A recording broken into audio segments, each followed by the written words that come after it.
नमस्कार भावना.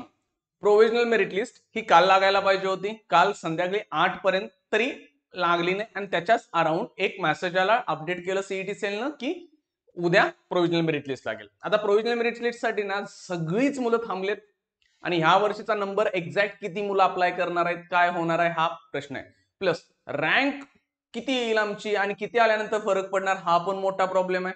त्यामुळे जे प्रश्न आहेत ना की रँक खरोखर महत्वाची असते का, मग आम्ही कोणत्या कोणत्या गोष्टी प्रोव्हिजनल मेरिट लिस्ट मध्ये पाहायला पाहिजेत आणि काय सगळ्यात महत्वाची गोष्ट आहे ना की बाबा फायनल मेरिट लिस्टच्या अगोदर आपण काय काय चेंजेस करू शकतो.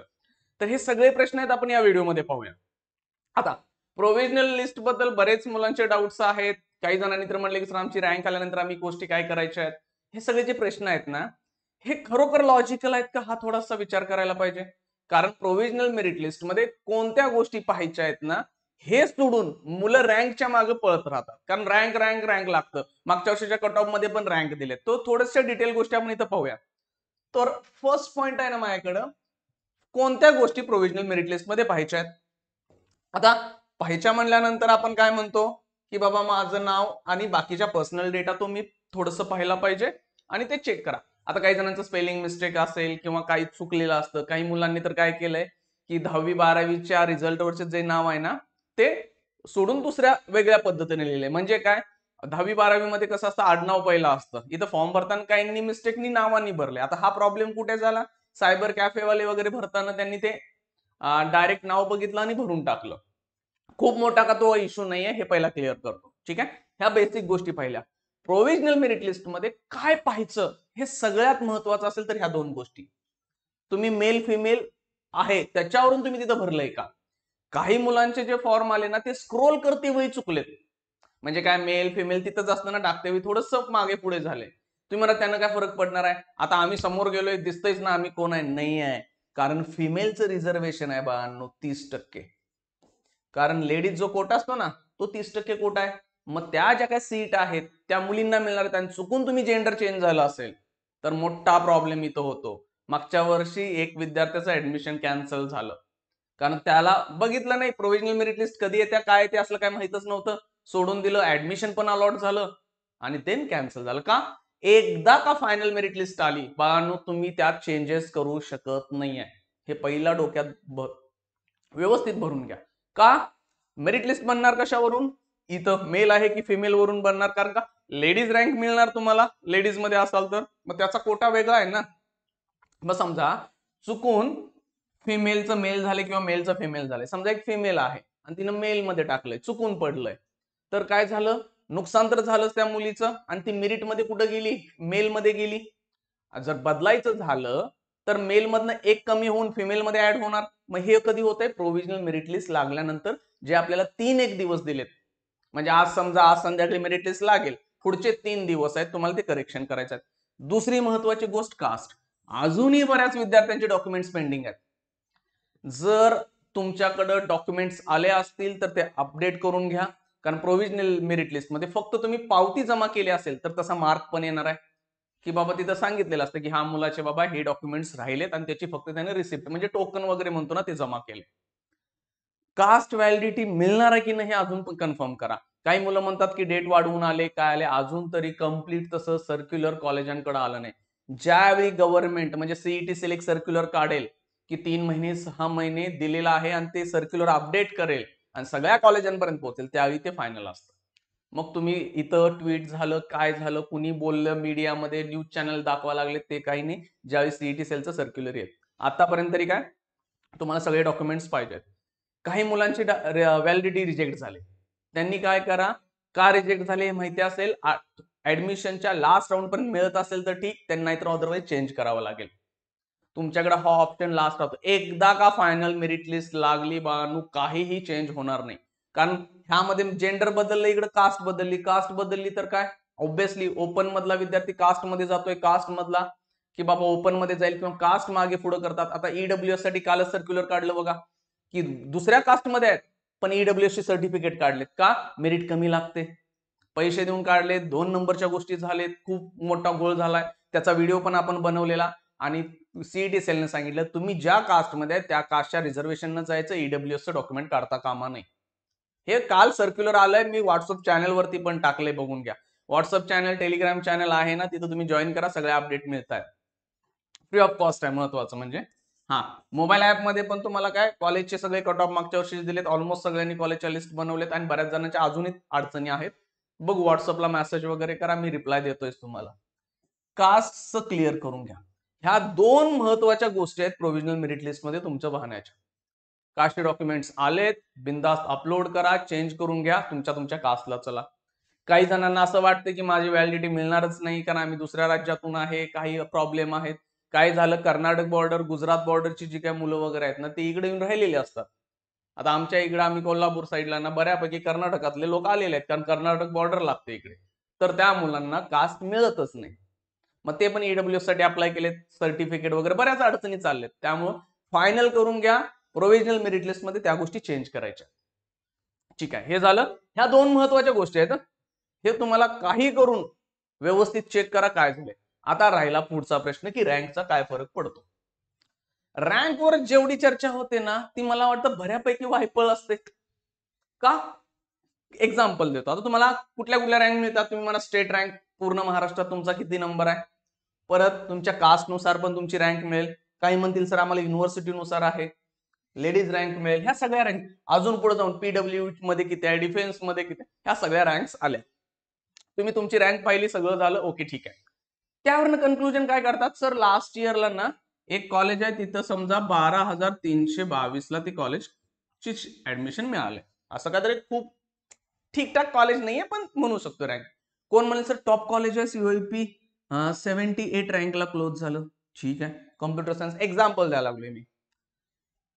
तुमची रँक काढली, ह्या वर्षी ह्याच्या आसपासच कट ऑफ लागला असं सांगता येते का हो? नाही सांगता येत. आता काही मुलं वाढली, ह्या वर्षी वाढणार, अंक एक्झॅक्ट प्रोव्हिजनल मेरिट लिस्टचा शेवटचा पाहायचा. त्यातली डिप्लोमाची मुलं पकडू नका, पहिला सीईटी वाल्यांना प्रेफरन्स आहे. डिप्लोमा पण करतात. आता तुम्ही म्हणा कसं काय, ज्या मुलांना डिप्लोमाचा मिनिमम क्रायटेरिया क्वालिफाय नाही केला, किंवा त्यांना माहिती आहे की आपल्याला बाबा सेकंड इयरला मिळणं अवघड आहे, कारण का सेकंड इयरला डिप्लोमाच्या जागा 10%च आहेत, त्याच्यापेक्षा ती मुलं फर्स्ट इयरलाच येतो म्हणतात. ती चूक झालेली असते त्यांच्याकडून. 8,000 मुलं खाली असतात बघा, सगळ्यात शेवटी त्यांची मेरिट लागेल. हा, मग जो लास्ट कट ऑफ आहे ना, जरी तो वाढला, मुलं वाढली, तरी आता ह्या वर्षी ब्रँच वाढलेल्या असतात, सीट वाढलेल्या असतात, काही कॉलेजेस वाढलेले असतात, त्यामुळे तो अंक वाढेल, ऍडमिशन फिक्स मिळणार. 4.5 लाखांच्या आसपास सीईटीला जरी बसली असती, 2-2.25 लाख मुलांचं रजिस्ट्रेशन मॅक्सिमम झालं असेल. त्यामध्ये पण सगळ्यात महत्वाचा पॉईंट, ती 2-2.25 लाख मुलं जी काय रजिस्ट्रेशन केलेली असणार, ती सगळीच ऍडमिशन घेणार आहेत का इथं इंजिनिअरिंगला? नाही. त्यात फार्मसीला काही जाणारे असतील, काही बीएससी ऍग्री करणारे असतील, दोन्ही ग्रुपवाले आहेत. त्यामुळं जेवढ्यांनी रजिस्ट्रेशन केले, सगळी मुलं इंजिनिअरिंगला ऍडमिशन घेणार नाहीत. मग त्यामुळं काही झालं तर ऍडमिशन्स मिळतात, हे पहिलं डोक्यात ठेवा. ओके, आता रँक. तर मागच्या वर्षीला जिथं रँकला कट ऑफ झाला, तो जनरल स्टेट रँक असतोय ना, तिथं तुम्हाला मिळेल याची गॅरंटी कधीच नाही सांगू शकत. का? एक्झाम्पल, तुमचा रँक 10,000 आलाय, ठीक आहे, एक्झाम्पल देतो मी.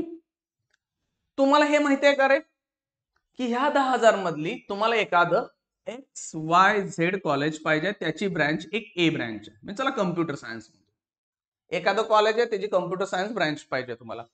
त्या 10,000 मुलांमधली किती मुलं तुम्हाला जे कॉलेज पाहिजे त्या कॉलेजच्या कम्प्युटर सायन्सच्या ब्रँचला टाकणार आहेत? नाही माहिती.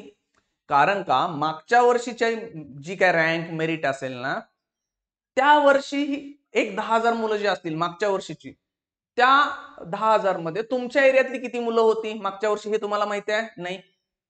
तेवढीच मुलं ह्या वर्षी असू शकतात का? नाही माहिती. म्हणजे काय, तुमच्या एरियातली ज्या कॉलेजला तुम्ही टाकायला लागलाय त्या एरियातलीच मुलं सहसा तिथं जातात. टॉप कॉलेज मी सोडतो, सीओईपी, विजेटीआय, वालचंद, पीआयसीटी, एसपी, ह्या कॉलेजला काय मॅक्सिमम मुलांना पाहिजे, पण मी अशी 8-10 कॉलेज सोडली महाराष्ट्रातली, उरलेल्या कॉलेजला कोण पण येणार नाही ना महाराष्ट्रातल्या कुठल्याही कोपऱ्यातनं. सांगलीवाला कुठं विदर्भला ऍडमिशन घेणार नाही, नागपूरवाला कुठं कोल्हापूरला येणार नाही, खूप रेअर चान्स आहेत, एका दुसरा येऊ शकतोय, सगळीच काय येणार नाहीत.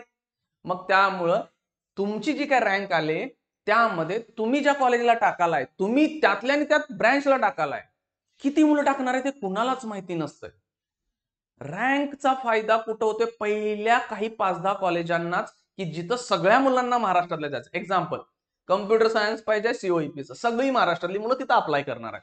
मग त्यावेळी आपण ती मेरिट बघायला पाहिजे. नॉर्मली पश्चिम महाराष्ट्राकडं सांगली म्हणजे वालचंदच्या कॉलेजला मॅक्सिमम मुलं टाकतात. खूप रेअर कॉलेज आहेत की महाराष्ट्रातल्या कुठल्या पण भागात नाही येतील. त्यामुळं तुमची रँक आले जी आले ती घ्या आहे अशी, त्याच्यावर लय विचार करू नका. मुलं लगेच मेरिट लिस्ट काढणार, बघणार मागच्या वर्षी किती रँकला ते कट ऑफ झालं, ह्या वर्षी कुणालाही माहित नाही. प्लस मागच्या वर्षी समजा एक 10,000 रँक मध्ये किती कास्टची मुलं होती तुम्हाला माहिती आहे का? सर मग आम्ही आमच्या कास्टनुसार बघतो की मेरिट. ठीक आहे, तुम्ही तुमच्या कास्टनुसार जर रँक बघितली तर ती मुलं कुठल्या एरियातले तुम्हाला माहिती आहे? माहित नाही. तुम्ही काय सगळीच काय लाख दोन एक लाख मुलांची लिस्ट वाचत बसणार आहे का मी कुठला आहे? प्लस ते जरी बघायला बसला दिवसभर, मुलं आठवडाभर ती लिस्टच घेऊन बसतात. मेरिट लिस्ट लागल्या सर मी बघतो माझी रँक किती आहे, मग कुठल्या मुलं कुठल्या एरियातले आहेत हे तुम्हाला काही कळणार नाही. त्यांचा तुम्हाला थोडीच ऍड्रेस दिलाय का? मग प्लस ती मुलं कुठल्या कॉलेजला टाकणार आहेत हे तरी माहिती आहे का तुम्हाला? कुठल्या ब्रँचला टाकणार आहेत हे तरी माहिती आहे का? त्यामुळं माझ्यासाठी ही रँक आहे ना फक्त एक नंबर आहे, तो ठेवून घ्या तुमच्याकडे. त्याच्यावरनं तुम्ही सांगूच शकत नाही की मला हे कॉलेज मिळेल आणि हे मिळणार. हा पर्सेंटाईल बघा मागं पुढं थोडंसं होतंय, एक्झॅक्ट तेवढीच कट ऑफ लागणार आहे का नाही हे नाही. फक्त पर्सेंटाईल आपल्याला कॉलेजची लेवल चेक करण्यासाठी असते, ते परफेक्ट तेच लागतं असं नसतंय. त्यामुळे रँक आले ठीक आहे. आता प्रोव्हिजनल मेरिट लिस्ट दिली कशासाठी म्हणणार? मग एकतर कळालं किती मुलांनी रजिस्ट्रेशन केलंय, प्लस तुमची मेरिट पण कळाली, टॉप कॉलेजांना तुम्ही रँक वाईज जाऊ शकतोय. आता मी सांगतो, एक लास्ट इयरला आमचाच एक विद्यार्थी होता की त्याला सीओपी मिळत होतं, पण तो म्हणला मला नाही जायचं, मला जायचं सांगलीमध्ये. वालचंदला ऍडमिशन घेतलं, मोकळा झाला. का? तो म्हणला की मला घराच्या जवळपास राहायचं आहे, मला पुढे जायचं नाही.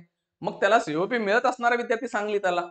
मग त्यामुळं तुमची रँक जी आहे ना त्यामधली किती मुलं कुठं जाणार आहेत हे कोणीही सांगू शकत नाही, कुठल्या ब्रँचला जाणार हे कोणी सांगू शकत नाही. पहिला राऊंड लागल्यानंतर तुम्हाला सेकंड राऊंडला थोडासा आपण विचार करायचा की बाबा कुठल्या रँकला आले, त्यावेळी थोडीशी रँक मॅटर करणार.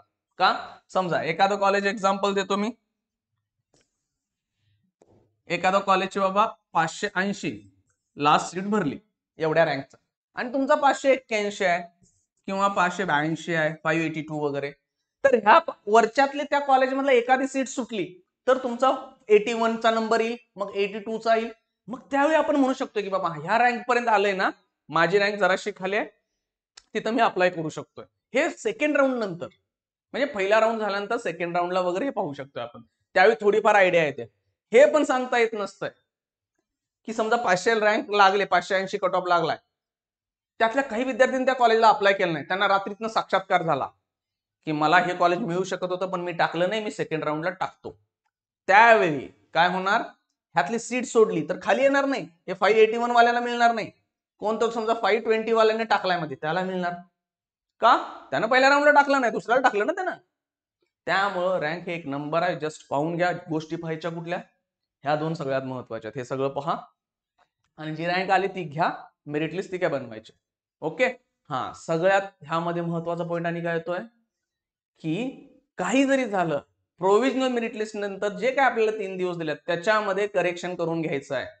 जर का तिथं करेक्शन केला नाही, फायनल राऊंडला काही झालं, तुम्हाला करेक्शन करता येत नाही. म्हणजे फायनल मेरिट लिस्ट नंतर काही बदल होत नाही त्यात.